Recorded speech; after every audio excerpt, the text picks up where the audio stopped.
আর আজ 6:30টার দিকে রয়েছে আরও একটি বিশেষ খবর। নিম্নচাপের জেরে নাজেহাল উত্তর এবং দক্ষিণ দুবঙ্গই। বৃষ্টিতে বিধ্বস্ত জনজীবন, বিশেষ করে নদী তীরবর্তী এলাকায় যারা বসবাস করছেন তাদের তো দুর্ভোগের শেষ নেই। কোথাও নদী ভাঙনের সমস্যা, কোথাও নদীর জল স্তর বেড়ে যাওয়ার ভয়াবহ, বন্যায় স্তব্ধ জনজীবন। এলাকায় বেশ কিছু জায়গায় বৃষ্টির জেরে স্তব্ধ হয়ে রয়েছে গোটা যাতায়াত ব্যবস্থা। এমনকি রাস্তার মাঝে ধসও নেমেছে, ফলে স্থির রয়েছে যাতায়াত ব্যবস্থা।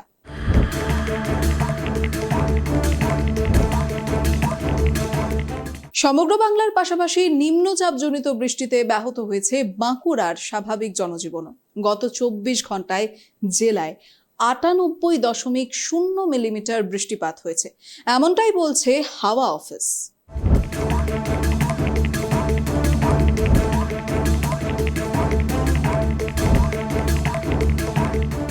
গত দুদিনে টানা বৃষ্টিতে জেলায় প্রায় সবকটি নদীতেই জলস্তর বাড়তে শুরু করেছে।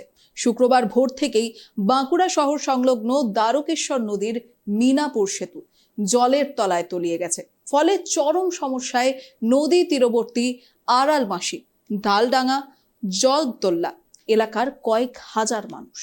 দেখছি বলতে প্রতিদিন সকালবেলাতে এই রাস্তা দিয়ে আমাদের যাতায়াত, ঠিক তো প্রতিদিনই যাই। দেখি হঠাৎ সকালবেলাতে 10টা নাগাদ যখন পেরোই তখন দেখি যে হালকা জল উঠছে। এই দাঁড়িয়ে আছে এখনো পর্যন্ত। 10টার থেকে নাগাতার জল বেড়ে যাচ্ছে আমাদের এই রাস্তাতে। পাশাপাশি অনেকগুলোই গ্রাম আছে যারা মানে জলের জন্য যানবাহনের ব্যাহত হয়েছে। অন্যদিকে একই ছবি দ্বারকেশ্বর নদীর ভাদুল সেতুতেও। সেতুর ওপর দিয়ে বইছে জল, ফলে ওন্দা ব্লক এলাকার অন্তত 15টি গ্রামের সঙ্গে বাঁকুড়া শহরের যোগাযোগ প্রায় বিচ্ছিন্ন। আমরা তো দেখেছি ব্রিজটা ভেঙে গেছে, আর দুনিয়ার লোক যদি আসে কি হবে ওদের অবস্থাটা? ভেঙে যেতে তো অত বড় জল ফিরাইছে, তাহলে সমস্যাটা কি হচ্ছে? আচ্ছা, সবাইকার অসুবিধা হচ্ছে, সবাই মিলেমিশে করে করতে হবে। আমরা ঝাটিপাড় কালকে গেছি। আচ্ছা, এই ব্রিজের উপর দিয়ে এলে? হ্যাঁ, যখন তখন ভাঙতে পারে, আচ্ছা, থেকে ভাঙে গেছে, আর এইটা ভাঙে গেছে আবার। ব্রিজের উপর দিয়ে জল যাচ্ছে। হ্যাঁ, কতটা অসুবিধা হচ্ছে? বিরাট খুব অসুবিধা, সবাইকার অসুবিধা। আচ্ছা।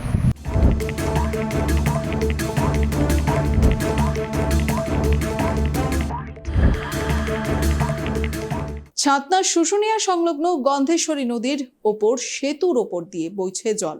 তার মধ্যেও ভগ্নপ্রায় সেতু দিয়েই প্রাণের ঝুঁকি নিয়ে যাতায়াত করছেন ওই এলাকারই প্রায় 7টি গ্রামের মানুষ। সকাল থেকে তো পুরো জলমগ্ন আমাদের গন্ধেশ্বরী নদী।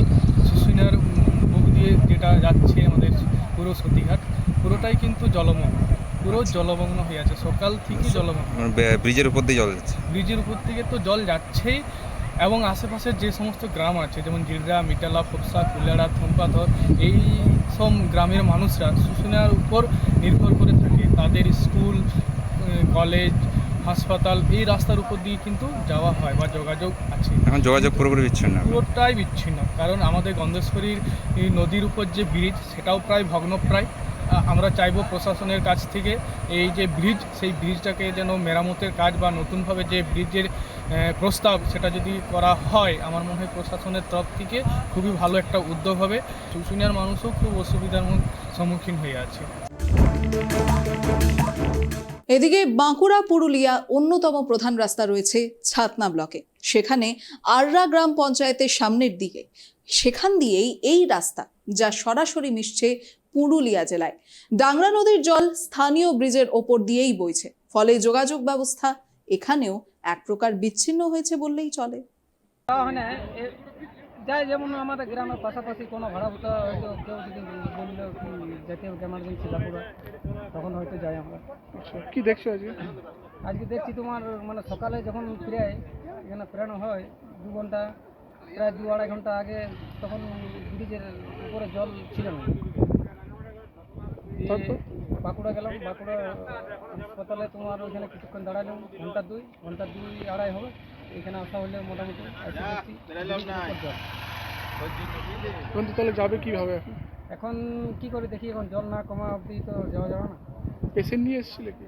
হ্যাঁ, পেশেন্ট নিয়ে এসেছি। অসুবিধা হচ্ছে তো? অসুবিধা হচ্ছে মানে এখন না, যতক্ষণ না আর কি না ফেরানো হচ্ছে ততক্ষণ না তো অসুবিধা হচ্ছে।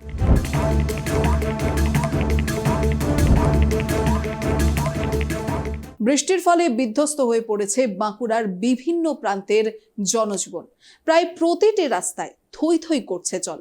অলিতে গলিতে, বাড়ির উঠোনে, এমনকি বাড়ির ভেতরে সমস্ত কিছুই তলিয়ে যাচ্ছে। এরই মধ্যে ডুবে গেছে গ্রামের একটি মাত্র শ্মশানকালী মন্দির। এই রাজ্য সড়ক দিয়ে প্রতিদিনই পুরুলিয়া, কাশীপুর, রঘুনাথপুর যাতায়াত করছে প্রায় 10 থেকে 12টি বাস। পাশাপাশি ব্রিজের ওপারে রয়েছে তালাজুড়ি, গৌরাঙ্গী, শিরজামের মতো বেশ কয়েকটি বড় বড় গ্রাম, যারা চিকিৎসা থেকে শুরু করে স্কুল, এছাড়াও যাবতীয় গুরুত্বপূর্ণ কাজের ক্ষেত্রে বাঁকুড়া জেলার দিকেই মুখিয়ে থাকেন। তাদেরও ভোগান্তির শেষ নেই এই বৃষ্টির মরশুমে। শুনুন। হ্যাঁ, প্রচুর অসুবিধা হয়। এদিকে ওদিক পুরোটা ঘুরে ঘুরে যেতে হয়। ওইদিকে একটা রাস্তা আছে ধলডাং হয়ে, আর এইদিকে আছে আপনার এই এইটা অনেকটা শর্ট হয়, অ্যাক্সিডেন্টে বেরিয়ে যাওয়া যায়। হ্যাঁ, এইটা যদি ঠিকভাবে করা থাকতো তাহলে হয়তো অসুবিধা হতো না। না না, এটা আর একটু উঁচু করে থাকতো, নিচে ইয়ে থাকতো। তার ফলে তো অনেকটা ঘুরতেও হচ্ছে তো। হ্যাঁ, অনেকটা ঘুরতে হচ্ছে। এই যে আপনারা এসেছেন, কি দেখছেন? জল একদম জল একদম ভরে গেছে। আবার বা যদি বৃষ্টির পরিমাণ আরও বেড়ে যায়, গ্রাম ডুবে যেতে পারে। দিন কাটাচ্ছেন এই গ্রামবাসীরা। এছাড়াও বহু নদী উপকূলবর্তী এলাকাবাসীরা ইতিমধ্যেই তাদের বসতি ছেড়ে অন্যত্র স্থানান্তরিত করতে শুরু করেছেন।